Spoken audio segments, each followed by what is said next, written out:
Okay, can everyone hear me okay? That was a close call.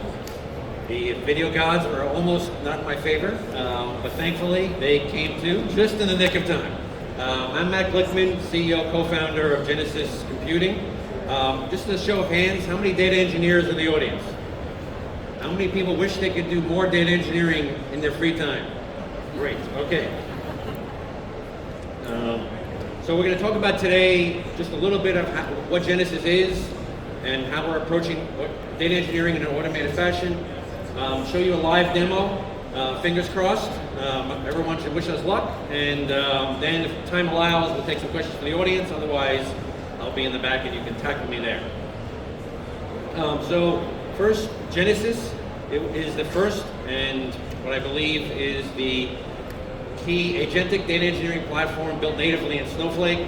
Our vision is to basically make agents come to you and help you solve your data engineering problems and basically automate your work and augment your life and free you up for better things and really allow you to serve your business users better. In the end, we're seeing this already, we're basically taking projects that would have taken months or in a lot of cases years down to hours and minutes. So the idea is you set Genesis on a task, migrate from this to that, build a pipeline from bronze to gold, and we have basically assemble agents for you. This is not about having to have you create agents. We assemble agents for you to solve problems. The three you'll see today, hopefully you've seen this top picture of the medallion kind of data pipelines flow. Genesis will decide which of the agents need to be applied. In the case here, you'll see an overall product manager agent who's orchestrating this overall system. The second you'll see is a source research agent that is going to basically think like deep research, but within your data, within your environment, within your company, finding prior projects, the actual data, prior art to figure out how to do the computations. The second, which is the easy part, actually writing the code for these pipelines. You'll see in this case, we're going to use dbt as the tool of choice. It could have been OpenFlow, it could have been anything. And this is the easy part because the research has been done by the prior agent and has been validated with human in the loop as necessary for the cases that it wasn't sure about. And then lastly, there's actually an automation of building the tests and QA, in this case as dbt tests, to detect issues, and if there are issues, actually start the research and rebuild the pipelines. Basically modeling the entire SDLC life cycle for data engineers. So great. So let's actually show some of this live. So the way that this typically starts, and I'm not saying everyone has to use Google Sheets, but typically you have a spec for what you want your pipeline to be. In this case, for the customers we've worked with, they like starting with a Google Sheet. They will specify, these are the sets of tables I want, these are the set of columns I want, some name to it and some description. Pretty much it, right? Now typically what would happen is you would go, and if you're the data engineer, lots of you in the audience, you would go and figure out how we calculate these fields before, do we know where they come from, how can we compute them, or actually search and see what data you have and see what actually would match for that description, what combinations of fields, what kind of semantic views exist, and that can be combined to calculate that. In this case, this project, we're going to actually do what we should be doing at this kind of conference, take data out of Databricks and migrate it into Snowflake and build the pipelines from there. So in this case, we literally have data sitting as Delta tables, God forbid, in Databricks. So what we're going to do is source them directly, convert them into iceberg tables, take those tables, and then do the computations to compute them, all with an automated system. So what you're looking at here is mission control of Genesis. And basically what happens is you define the kind of project spec that you want to accomplish. Genesis system is going to basically convert that into a set of what we call missions.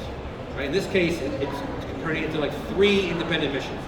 First one, this is a healthcare related simulated data, no panic, no patients were injured in this demo. But basically it's going to take a set of, first project will be around mapping the fields that you saw in that sheet. We connected that sheet, scraped it all out. Again, not we, the agents did this, and they're going to convert that into kind of mini tasks. So here, this mission, this is effectively 63% complete. And basically it's going to take a set of every one of those fields all automatically without you having to know how to work, programming agents, right? These agents are autonomous. They're working on your behalf, working with each other on this problem. It's basically kind of converting each of those into a task that needs to be accomplished in order to achieve its goal. So in this first case, let's say we wanted to see one of the completed fields. So in this case, so what you see here, and I know it looks like a conversation that agents would be having with humans. No humans were involved in this process at all. This is one agent, in this case a product manager, working with this source researcher, trying to kind of work through the problem of how to map this total insurance paid field, given the description that was specified by the business user. So this is a prompt that is being created by one agent to another agent to do the work, and basically in a maker-checker validator model. So here, first agent says, I have this field that was provided to me. I want you to figure out how to calculate the total insurance paid. And now, in this case, the researcher is going to go and try to figure out where am I going to get the attributes for this total insurance paid field. And it's going, asking for clarifying questions, again, without humans. To me, agentic is only useful if humans are taken out of the loop and not having to do the work that they would have done before. So in this case, this source researcher is connecting to the Databricks system to find out what is actually there to be able to pull that in. And it goes and detects and it finds a candidate table, in this case, in this bronze layer, finds key fields, and is basically determined that can be used as one of the inputs to be able to calculate this total insurance paid, and it's going to then go figure out if there's any interesting. This is the next part is really interesting. It's going to actually, one of the things that was provided to it was a historical project that had been done to convert, ironically I'm looking at it, Informatica to in this case, Databricks and Snowflake. So it read that document about those historical mappings to figure out how to calculate this field, came up with some logic, and then lo and behold, it's going to figure out how to do that and starts writing some code, testing it as it goes to see, is this going to calculate the right field? Now, one of the interesting pieces here, and this is what makes this next step easier, is the agents themselves are going to try to figure out how confident they are about this mapping. This was the real breakthrough that we witnessed when the new reasoning models took place. Prior to reasoning models in 01 and forward, no matter what we did, as long as you put forth what seemed like a reasonable kind of description, the agents would basically say, when given a question, how confident are you that this total insurance paid is correct? 100% it would say is correct. Nothing we could do would stir it back. With the reasoning models and this extra thinking time, this gave it the extra kind of wherewithal to actually try to do validation and say, I'm confident that total insurance paid is going to work. However, in another example, which was in this case total claims, when given that same kind of question, it found data sets, it found potentials, it basically said, I am not confident, and I need follow up. I'm not confident in this. This is where what makes this autonomous kind of agentic data engineering possible. Without this, you basically produce half real, half garbage, which basically doesn't save you any time.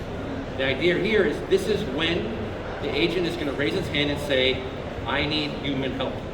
And now instead of you having to prompt it and tell it what to do and push it along the way, it's going off doing things in the background. Only when it detects that it's not confident and needs help, it's going to actually come back to you and say, I have clarifying questions, right? In this case, there were values that you said were going to be submitted or paid in process. What about these other, so it scanned the data and saw that there was extra kinds of attributes that were not in the description, right? Now, maybe that's okay, maybe it's not, maybe it's some kind of mapping problem. It paused and said, I'm not confident, I need clarifying, human, please help me. And then when the answer is provided, then we're off and running. So this is like the kind of the real benefit of once you do all this work, now the next step becomes much easier.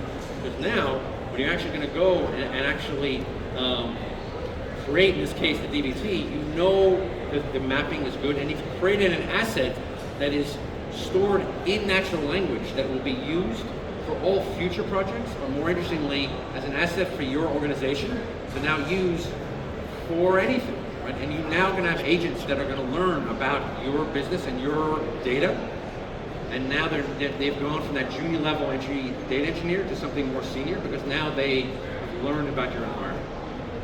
However, before we jump into that, there's a step in between which I mentioned, which is we want to get this out of Databricks and into a iceberg table that I can now use directly from Snowflake.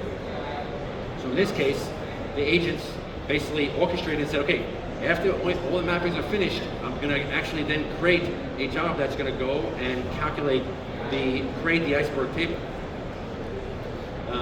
So in this case, the agents are again back to this kind of maker-checker model. This product manager is going to now dispatch to this new agent who knows how to work with iceberg tables, and it's going to go and actually create the iceberg tables directly in Snowflake, create the actual DDLs, run the DDLs, check to see if it works, and then most interestingly, do a count on both the original one and now the one that's available natively in Iceberg and Snowflake, and make sure it actually validates and is correct. All on its own, all without any help. With that in hand, now the easy part happens. 5 years ago, if I would have said we had something writing code and was all on its own, that was science fiction. Obviously, we all move forward and we all take that for granted. However, now that is the easy part because we have all the research, we know exactly the specs. The specs will always be in sync with the end kind of code that's written. I don't know about you, how many people always keep their documentation up to date with their code? Exactly, right? Now this is guaranteed when that guy in the front page is. But everyone else is keeping this, it diverges by definition. Where now the source of truth is this document, which is going to be used by this final agent to actually produce the actual result. So again, multiple agents working with each other, no human involved, and it's basically saying, I need you to, given this input that I've created, given this all this research I've done, use this to create the final result. And now it's going to go and figure out what I have, read the documents, and then actually, as it's authoring it, testing it to see, does it actually run? Is there any errors? If not, iterate, right? And it actually goes and it's going to create the underlying tables, and then actually produce the final result, and even create its own tests for this final result to make sure that the resulting table, when you look at it, produces the results that were based on the original spec, and if not, escalate and potentially go back and complete the loop again. With that in hand, the final table, which would then appear in Snowflake, would be up to date, and then if I were to look at it, I would be able to see all these tables, what they look like, and would be updated obviously as these pipelines are running. The last thing I'll throw out at you is that one of the benefits of having agents now understanding your pipeline is that in addition to building them, helping you migrate them from legacy systems, they now are experts along with you on these pipelines. And the benefit we're seeing with customers is now they're putting Genesis to work to help resolve issues that happen day to day. When something fails, that new data set, new format comes in that wasn't happening before, and it breaks in the middle of the night at 3 o'clock in the morning, and you get the call, or someone less lucky than you gets the call. Our agents have already kind of done root cause analysis and have tried to figure out what the problem is and actually propose a fix even before the human gets in the loop. And this only compounds over time because now you have this knowledge in a system. We literally had this happen with one of our early customers who's onboarding us for this specific use case. Fortunately, he was just burning out even before we came in the game, and he basically said, I'm out. For a small, lean company. And the look on the guy's face, who he was leaving this with, I kid you not, he looked like he hadn't slept in about 47 hours, bloodshot, trying to kind of absorb this entire, how to keep this stuff running, because all this knowledge was in this other human's head. There is no need for that anymore. You now have a way for agents to be able to be your augmentation. No one's losing their jobs over agents. We're just going to have this now uplifting power. And as an enterprise, you now, what typically would have been your kind of tactical debt is now an asset. Right now you're building up expertise that you can use to solve your problems. So to finish off, Genesis is live today. We just released our latest into Snowflake Marketplace. You can try it for free. Everything is available. We run natively in Snowflake. No data leaves. All the knowledge that it gains is your knowledge, not ours. I encourage you to try us.